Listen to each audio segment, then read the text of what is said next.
সম্মানিত বন্ধুগণ, আমরা অনেকেই মনে করি কোরবানির ইতিহাস মনে হয় হযরত ইব্রাহিম আলাইহিস সালাতু ওয়াস সালামকে জুড়ে।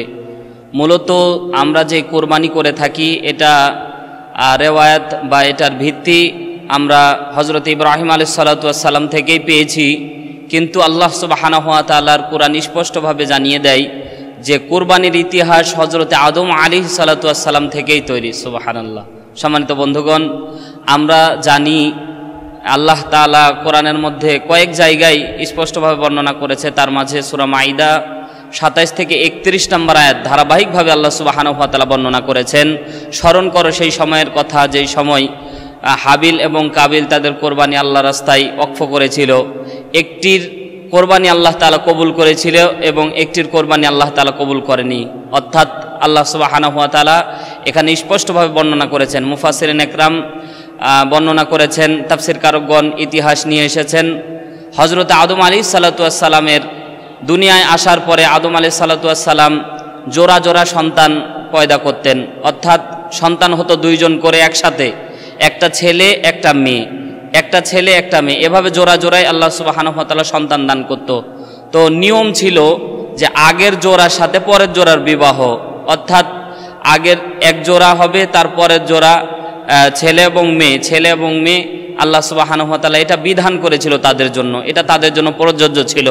সম্মানিত হাজিরিন, আমরা একটা বিষয় খেয়াল করব। হযরত আদম আলাইহিস সালাতু ওয়াস সালাম যখন সন্তান জন্ম দিলেন, হাবিলের সাথে যেই মেয়ের জন্ম হয়েছিল সে ছিল কুৎসিত কালো, এবং কাবিলের সাথে যে মেয়ের জন্ম হয়েছিল তার নাম ছিল, ইতিহাসের মধ্যে এসেছে তার নাম আকলিমা, অন্যান্য বর্ণনায় অন্য নাম এসেছে। যাই হোক, সর্বসাকুল্যে আকলিমা এই নামটা প্রসিদ্ধতা অর্জন করে। তো আকলিমার সাথে কাবিলের জন্ম আর হাবিলের সাথে যে মেয়ের জন্ম, এর নাম সম্পর্কে অনেক মতভেদ রয়েছে। যাই হোক, তবে হাবিলের সাথে যেটা জন্ম হয়েছিল সেটা ছিল কুৎসিত কালো, এবং কাবিলের সাথে যেটা জন্ম হয়েছিল আকলিমা, ইনি খুব সুন্দরী ছিল। তো কাবিলের আবদার ছিল, হযরত আদম আলাইহিস সালাতু ওয়াস সালামকে বলেছিল যে আমার সাথে যে আকলিমার জন্ম হয়েছে তার সাথে আমার বিবাহ দেওয়া হোক। এই নিয়ে অনেক দ্বন্দ্ব চলতেছিল। সর্বশেষ আল্লাহ সুবহানাহু ওয়া তাআলা তাদের জন্য ফয়সালা করে দিলেন যে তোমরা কোরবানি করো, যার কোরবানি আল্লাহ সুবহানাহু ওয়া তাআলা কবুল করবেন তাকে আল্লাহ তাআলা আকলিমার সাথে বিবাহের পারমিট দিবেন। সম্মানিত বন্ধুগণ, এই উদ্দেশ্য করে আল্লাহ সুবহানাহু ওয়া তাআলা স্পষ্টভাবে জানিয়ে দিয়েছে। হযরত আদম আলাইহিস সালাতু ওয়াস সালাম বললেন তোমরা দুইজনে কোরবানি করো, যার কোরবানি কবুল হবে তার সাথে আকলিমার বিবাহ হবে। দুইজন পাহাড়ের পাদদেশে তাদের সম্পদগুলি রেখে আসলো কোরবানির উদ্দেশ্যে। তো আগেকার নিয়ম ছিল কোরবানির, যে কোরবানি কবুল হচ্ছে কি হয় না এটা দেখা যেত। এখন বিশ্বনবীর দোয়ার দ্বারা আমাদের কোরবানি কবুল হয় কি হয় না এটা দেখা যায় না, এটা আল্লাহ সুবহানাহু ওয়া তাআলা গোপন রেখেছেন।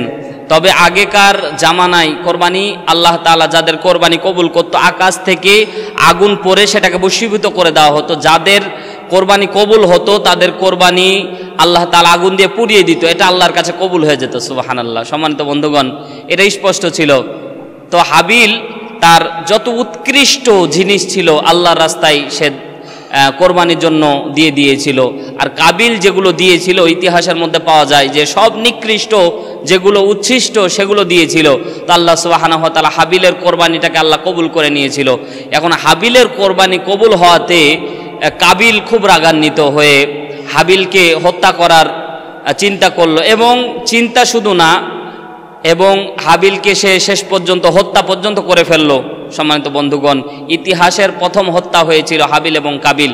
এজন্য বলা হয় পৃথিবীতে যত হত্যা হবে তার একটা অংশ কাবিলের আমল নামায় আল্লাহ সুবহানাহু ওয়া তাআলা দিয়ে দিবেন। সেই সর্বপ্রথম হত্যার যেই সিস্টেমটা সে চালু করেছিল। তারপরে কাবিল হত্যা করার পরে লাশ কি করবে এটা খুঁজে পাচ্ছিল না।